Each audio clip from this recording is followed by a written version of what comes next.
We will start with the 8085 microprocessor. So, this is one of the examples of digital circuits that realizes a complete processor. So, it is a complete central processing unit or CPU, you can say, that does many operations, and it can be so this is one of the basic units that is there when you are looking into any computer system, and this does all the computation as well as the control of the other chips and circuitry that we have in the processor board or in the basic circuit board that we have. Now, so if you look into this microprocessors, so there so microcomputer is a computer with a microprocessor as its CPU.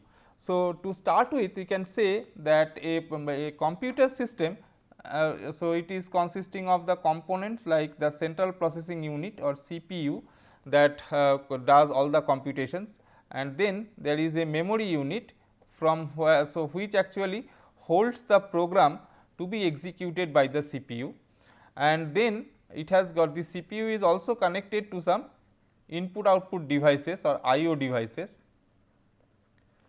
So, the way any computer system works is like this, that the CPU, it asks the memory for the next instruction to be executed. So, it has every CPU has got a certain fixed set of instructions that it can understand and it can execute. So, this after getting the next instruction, so it will execute the instruction, and in the process it may need some input from some IO device, or it may need to output some value to some output device. So, this is the basic operation. So, CPU it accepts the instructions from memory and produces output maybe to some part of memory or to the input output devices. Now, when we are talking about a microcomputer, so a computer that has got a microprocessor as its CPU. So, this so apart from the microprocessor, so it will also have memory, input output modules, etc. So, what is a microprocessor then? So, microprocessor is a silicon chip that includes one unit known as arithmetic logic unit. It has got some registers and it has got some control circuitry to control the operation of these registers, then this ALU and the instruction fetching and decoding, instruction fetching, decoding from memory, understanding their types, etc. So, microprocessor is a basically a single chip, you can say it is a single chip CPU. Okay. So, there can be discrete component CPUs which was there in earlier systems, but now almost all the computers that you see, so they host a microprocessor which actually takes care of the operations. And then we have got microcontrollers also, where this entire CPU, memory and IO device, so they are put into a single chip. So, this whole thing if you put into a single chip, okay, so what you get is a microcontroller. Okay. So, it has got advantage because this in that case this memory to CPU communication or IO device to CPU communication, so it is not off chip. So, it is within the chip, as a result it is quite fast. On the other hand, so in normal system or normal computer system where the CPU to memory communication is a bit slow, because that is off chip communication. Okay. So, via some other signal lines, particularly the metal lines, which is not on the silicon floor itself. So, that makes this off chip communication slow. So, the microprocessor it will be a bit slow in many cases as far as this communication is concerned compared to microcontroller. So, in this course we will be looking into these microprocessors in more detail. So, what is a microprocessor? So, if we look into the term, then the word comes from the combination micro and processor. So, what is a processor? So, processor is a device that processes whatever. So, whatever is coming as input, it will process it. Now, if whatever it comes, so it may be meaningful to the processor, it may not be meaningful to the processor. If it is not meaningful to the processor, it will simply ignore it or it will give some error output, and if it is meaningful, then it will execute it. So, processor is a device that processes numbers, specifically binary numbers, zeros and ones. What do we mean by process? So, processing means to manipulate. It is a general term that describes all manipulation, and again in this context you can say that it means perform certain operations on the numbers that depend on the microprocessor design. So, microprocessor designer they have told like for a particular microprocessor they decide like what are the operations that I will support in this processor, accordingly what should be the format in which these instructions be given to me and all, and then this processor once it gets instructions in that format it can execute it using its internal resources like this ALU, the arithmetic logic unit, and the registers and all. What about micro? So, micro it is an addition, in fact you can say the late 1960s. So, processors were built using discrete elements. As I was telling, I can have these separate registers clubbed together into one block, and then we can have this controller designed separately. I can have this instruction fetch unit which fetches instructions from memory separately. So, that way I can have different processors, I can have ALU separate. So, this type of design, so they were known as bit sliced design, but the problem with that type of design is that since they are all the components are discrete components, they are discrete chips, or then the communication between them takes lot of time. So, this microprocessor actually trying to reduce that time. So, this is in 1970s the microchip was invented, and all the components that made up processor were now placed into a single piece of silicon, and the size became several thousand times smaller and the speed became several hundred times faster. Okay, so, that is how the microprocessor was born. So, if we can take these off chip things into on chip, as I already said, the speed will increase and naturally the space requirement will also go down because there is no off chip connection. Was there any mini processor that way? So, we are talking about general processor, we are talking about microprocessor. Was there any mini processor? The answer is no. So, it went directly from discrete elements to a single chip. However, comparing today's microprocessors to the ones built in early 1970s, you can find an extreme increase in the amount of integration. So, this 8085 it is one of the very simple processors that we will look into. But if you look into today's processors that are used in the computer systems today, so they are so complex that it is very difficult to cover in a single course. So, the several components are designed with high level of optimization and with integration between this processor designer, operating system designer, programming language, compiler designers and all. So, that way it makes it very complex. So, what is a microprocessor? So, microprocessor is a programmable device that takes in numbers, performs on them arithmetic or logical operations according to the program stored in memory, and then produces other numbers as a result. So, this is a very general definition of a microprocessor. So, if you look into these terms one by one, so it is a programmable device. So, you can tell the microprocessor what to do, okay, and that program is has to be stored in some memory. So, as it is said here, so the program should be stored in some memory, and from there it will be doing the operation, it will take the instructions from there. Now, it will if any particular instruction, so this talks about manipulating some numbers, okay, and these numbers may be coming from the memory itself, or it may be coming from the input output devices, the input devices, and then on those numbers that the processor has got, so it will do some operation, and those operations may be some arithmetic or logical operations. So, those arithmetic logical operations are basically done by the ALU or the arithmetic logic unit, and then some output is produced, and this output that is produced, so it may be stored in the memory, or it may be stored in some, it may be flashed onto some output device, it may be sent to some output device for some further understanding or processing. So, this is the definition of basic microprocessor. So, if we expand these terms one by one, so what a programmable device? A microprocessor can perform sets of operations on the data it receives depending on the sequence of instructions supplied in the given program.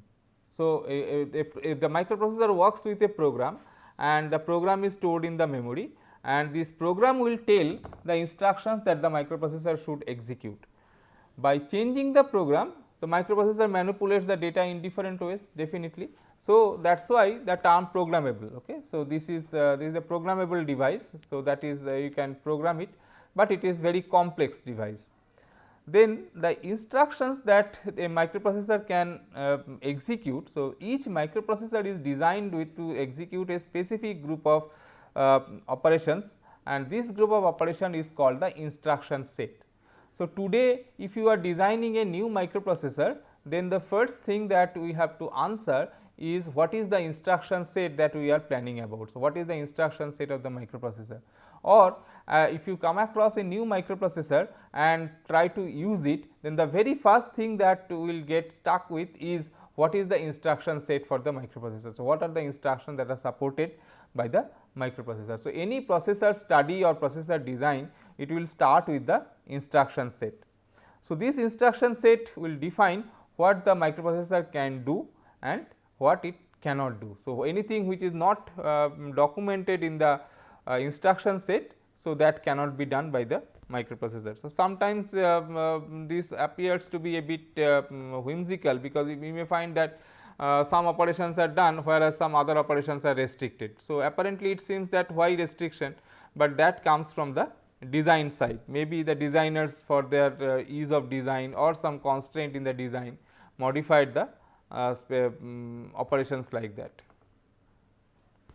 What does it take in? So, it takes in the data from from somewhere. Okay. So, where from? So, it can come from input devices, like in a computer system I can have a keyboard, a mouse, or even maybe some I can have a signal line which may be made high or low. So, these are called these are the inputs for the microprocessor. So, these input devices, they can give the data for the microprocessor to work on. So, these devices, these input devices are the devices that bring data into the system from the outside world, and these represent devices such as keyboard, mouse, switches, like that. So, that is the text in. And what do you mean by numbers? So, numbers, a microprocessor has a very narrow view on life, you can say it only understands binary numbers. So, it is this statement is slightly, I should say, it is tricky, because as we know that any digital system, it works with ones and zeros only. So, that is true for microprocessors also, though while understanding the operation of a microprocessor, we will see that we will write in terms of some text, okay, some ASCII characters and all, okay, so with some mnemonics and variable the register name and all, but internally everything is nothing but some binary numbers. A binary digit is called a bit, that is binary digit. A microprocessor recognizes and processes a group of bits together, and this is called a word. So, in our digital logic classes, so we know that okay, we have got this bit representation, binary representation, where individual bits are there. Now, when this microprocessor is considered, so it does not, it may not work with individual bits that way. So, it may work with a group of bits together, which is called the word. For example, when it is getting instructions from memory, so it may be each instruction is say 8 bit or 16 bit wide. So, as a result, when it is getting the instruction, so it is getting it is fetching 8 bit from the memory, or if it is doing some addition operation, so it is not bit by bit addition, but addition of 2 words, where each word is 8 bit. Okay. So, we have talked about full adder, half adder, etc., where it was operating at bit level, but here this is we will be talking at the word level, where the word size is the number of bits with which the processor works, or the microprocessor works. So, the number of bits in a microprocessor's word is a measure of its ability. So, if a microprocessor is a powerful microprocessor, then it will be able to work with larger sized word. Like if we say that a microprocessor is 8 bit microprocessor, so what we essentially mean is that all the operations that it is doing is on 8 bit data.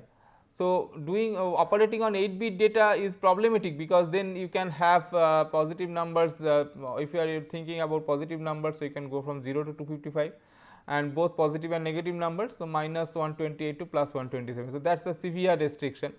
On the other hand, consider the situation where the microprocessor is a 16-bit microprocessor. So, it can do 16-bit operation. So, internal circuitry that it has can handle 16-bit of data at a time.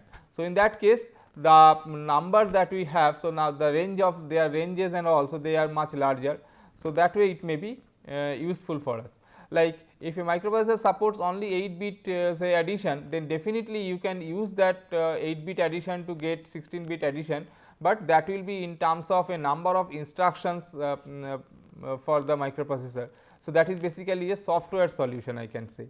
So, if I have got two 16-bit numbers to be added, so we can first add the least significant 8 bits, and if there is a carry, then that carry is transferred, and then in another instruction we add the most significant 8 bits, and then in another instruction we may add the carry coming from the first stage to the second stage. This way the single 16-bit addition can be realized by say 3 8-bit additions, but the time taken is more compared to the situation that if the microprocessor directly supported 16-bit addition, by a single instruction I could have done that 16-bit addition.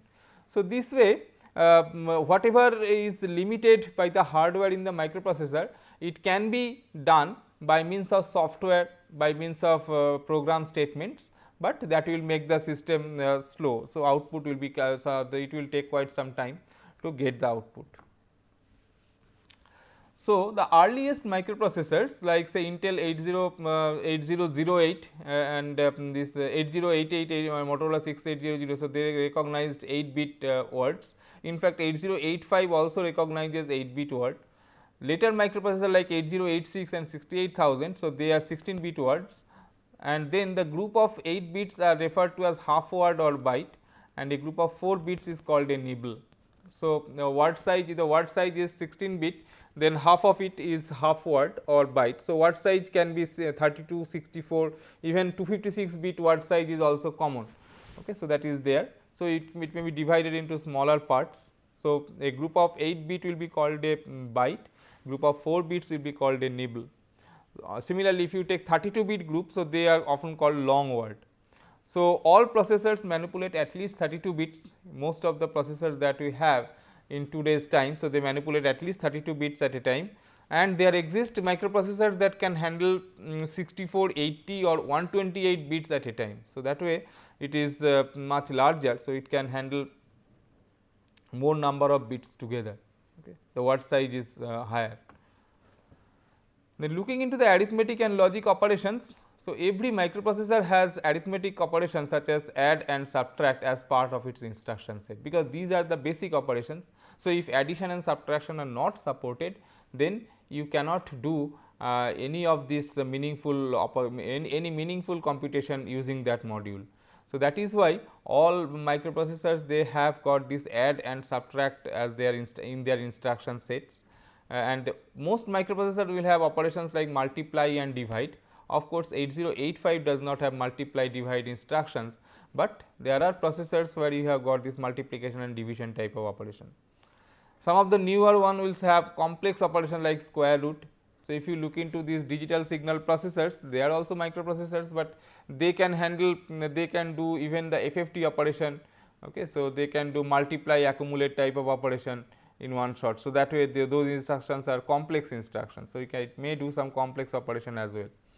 Apart from this arithmetic operation, microprocessors also do some logical operations such as AND, OR, XOR, shift left, shift right, etc. So, these are some logical operations. So, that is why I say that the arithmetic and logic operations are done by the microprocessor. The numbers and types of operations define the microprocessor's instruction set and depends on the specific microprocessor. So, what are the operations that you can do, that will be determining the instruction set that the microprocessor should have, and it will have it is specific for the microprocessor. So, it is not common to have the same set of instructions across all the microprocessors, but more or less the basic operations will remain same, like this addition, subtraction, then AND, OR, XOR, shifting. So, these operations they remain same. Of course, the format may vary slightly from one processor to another processor. this microprocessor, so they work with program, and these programs are stored in memory that we have said. So, what is memory? So, memory is the location where information is kept while not in current use. So, here all the information are kept, and then so memory is usually measured in terms of bytes it can hold, kilobyte, megabyte, gigabyte, like that, and then that is connected to the processor. So, the processor will be getting those instructions and data from memory and operate from there. So, that is the term stored in memory. So, when a program is entered into a computer, it is stored in a memory, and then the microprocessor starts to execute the instruction. It brings the instructions from memory one at a time. Okay. So, what we mean is that first time we write a program,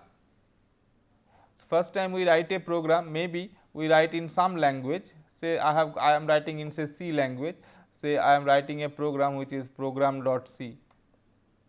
Now, this program, it goes through a compilation phase. So, we have got a compiler which generates the executable version or the binary file.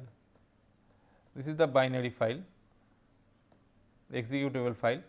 Now, this if this is the memory that I have in my system, in this memory, so this binary file is loaded at some part. Okay. So, maybe this binary file is loaded here, and then the microprocessor, when it is executing, so it will start from the first instruction that we have and proceed one after the other till it reaches the end of the program. So, this program is stored in the when a program is stored in computer, it is stored in memory, and the processor starts to execute the instruction. It will bring one instruction at a time from memory and it will execute it.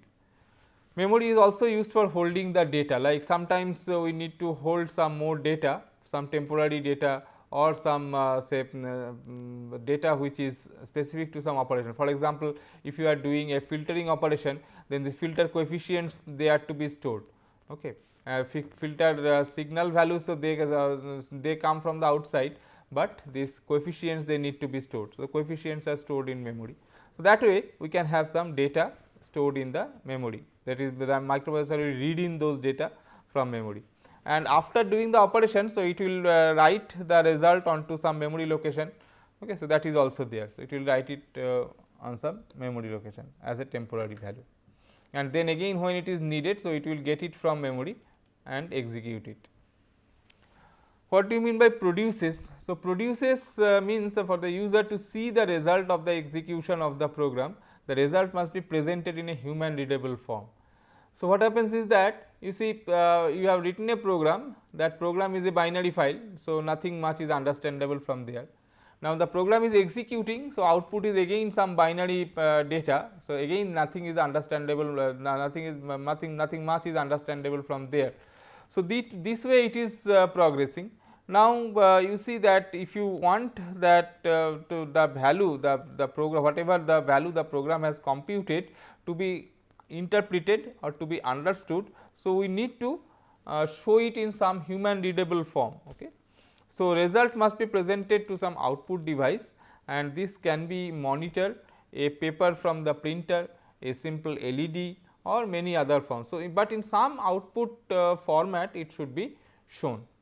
Okay. So, this way it can produce the data.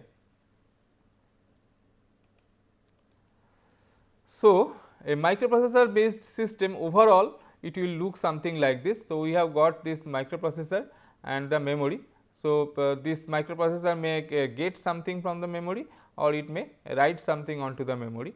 So, basically the microprocessor, it gets the successive instructions from the memory, and it executes the instruction. The instruction execution may depict that it has to read some value from the input. So, it reads it from the input device, and then it may say that okay, it has to produce some output to some output device.